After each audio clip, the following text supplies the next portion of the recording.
गृह मंत्री अमित शाह की नाकामी छुपाने के लिए सुरक्षा सलाहकार अजीत डोभाल का इस्तीफा होगा।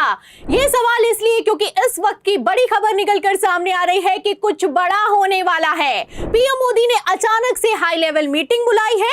इस मीटिंग में राजनाथ सिंह समेत अजीत डोभाल को लाइन हाजिर किया गया है, तो वहीं दूसरी तरफ गृह मंत्री अमित शाह इस मीटिंग से गायब हो गए हैं। तो क्या पहलगाम आतंकी हमले में हुई चूक के जिम्मेदार अजीत डोभाल का 24 घंटे में इस्तीफा होगा? क्या अमित शाह को बचाने के लिए पीएम मोदी कुछ भी करने के लिए तैयार हैं? आखिर क्यों पीएम मोदी की हाई लेवल मीटिंग में गृह मंत्री अमित शाह नहीं पहुंचे? इन सभी सवालों के जवाब आपको एक एक करके बताएंगे। मीटिंग में अजीत डोभाल पर पीएम मोदी ने कितना तगड़ा दबाव बनाया है, तस्वीरें भी दिखाएंगे। लेकिन खबर में सबसे पहले आप इस वक्त की बिग ब्रेकिंग देखिए। खबर आप देखिए न्यूज़ 18 की। देखिए इस खबर में लिखा हुआ है कि India Pakistan tension live updates, कुछ बड़ा होने वाला है। पीएम मोदी से फिर मिलने पहुंचे राजनाथ, अजीत डोभाल भी साथ। तो हाई लेवल मीटिंग बुलाई गई है। अचानक से ये मीटिंग हुई है और इस मीटिंग में गृह मंत्री अमित शाह को नहीं बुलाया गया है। जी हाँ, जो अमित शाह कल तक हर मीटिंग में शामिल हो रहे थे, सर्वदलीय बैठक की अध्यक्षता कर रहे थे, वो अचानक से पीएम मोदी की मीटिंग से गायब हो गए हैं। वो भी उस मीटिंग से गायब हो गए हैं जिसको लेकर गोदी मीडिया बिग ब्रेकिंग चला रहा है कि कुछ बड़ा होने वाला है। तो क्या बड़ा होने वाला है और क्या ये कुछ बड़ा गृह मंत्री अमित शाह की मंजूरी के बिना ही हो जाएगा? नहीं होगा, ये आप भी जानते हैं और मैं भी जानती हूं। अब ऐसे में सवाल ये खड़ा होता है कि क्या अमित शाह को बचाने के लिए अजीत डोभाल का इस्तीफा होगा? क्या इसीलिए गृह मंत्री अमित शाह इस मीटिंग में शामिल नहीं हुए हैं? आपको बता दें कि सूत्रों के हवाले से आ रही जानकारी के मुताबिक अजीत डोभाल को फंसाकर गृह मंत्री अमित शाह को बचाने की तैयारी पूरी कर ली गई है। और इसका भांडाफोड़ तो तभी हो गया था जब पीएम मोदी ने पहलगाम हमले की जानकारी मिलते ही अमित शाह को तुरंत पहले तो श्रीनगर जाने के निर्देश दिए और डोभाल को विदेशी यात्रा से लौटते ही एयरपोर्ट पर लाइन हाजिर कर दिया। तस्वीरें नहीं याद है तो मैं आपको तस्वीरें भी दिखा देती हूं।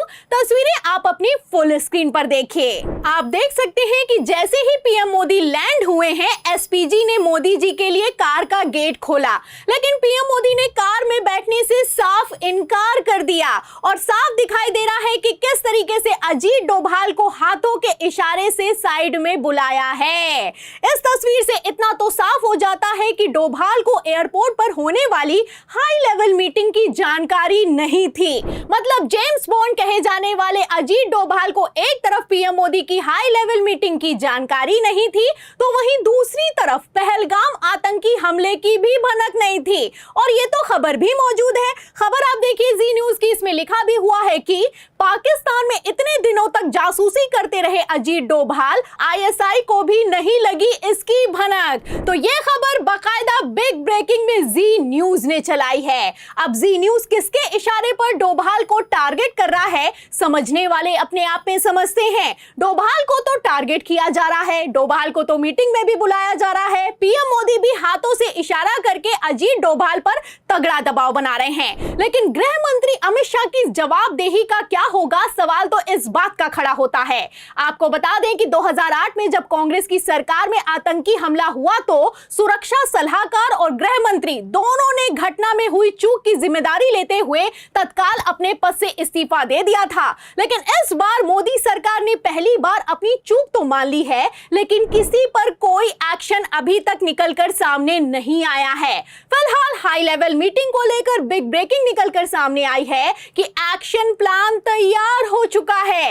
इस खबर में लिखा हुआ है कि राजनाथ सिंह और डोभाल के साथ हुई 40 मिनट की मीटिंग में बड़ा फैसला लिया गया है। तो क्या ये हवाबाजी है या फिर कि सच में बड़ा फैसला लिया गया है? और अगर ये फैसला लिया गया है तो इस मीटिंग में गृह मंत्री अमित शाह क्यों नहीं शामिल हुए हैं? इस मीटिंग को लेकर कई तरह के सवाल खड़े होते हैं। खबर है कि आडवाणी और मुरली मनोहर जोशी की तरह 80 साल के हो चुके अजीत डोभाल को भी रिटायर करने की तैयारी है। एक तरफ डोभाल पर तलवार लटक रही है, तो वहीं दूसरी तरफ अमित शाह को बचाने के लिए पब्लिक को पहलगाम आतंकी हमले के लिए जिम्मेदार ठहराया जा रहा है। जी हाँ, चौंकिए मत, सच है। जब तक 140 करोड़ भारतवासी देशभक्ति और राष्ट्रवाद को अपना परम धर्म मानते नहीं है, तब तक इस प्रकार की घटनाएं देश को परेशान करते रहेंगे। तो बेशर्मी देखी आपने। कहना है कि भारतीयों में देशभक्ति नहीं है, इसलिए पहलगाम जैसी घटनाएं हो रही हैं। और ये बयान किसी छुटभैया नेता या फिर की कार्यकर्ता की तरफ से नहीं, आप देख सकते हैं कि अमित शाह के बेहद करीबी केंद्रीय मंत्री पीयूष गोयल की तरफ से दिया गया है। मतलब शर्म है कि आती नहीं। इस वीडियो को कांग्रेस प्रवक्ता सुप्रिया श्रीनेत ने शेयर करते हुए लिखा है कि बीजेपी मंत्री पीयूष गोयल ने आतंकी हमले का ठीकरा जनता के ऊपर ही फोड़ दिया।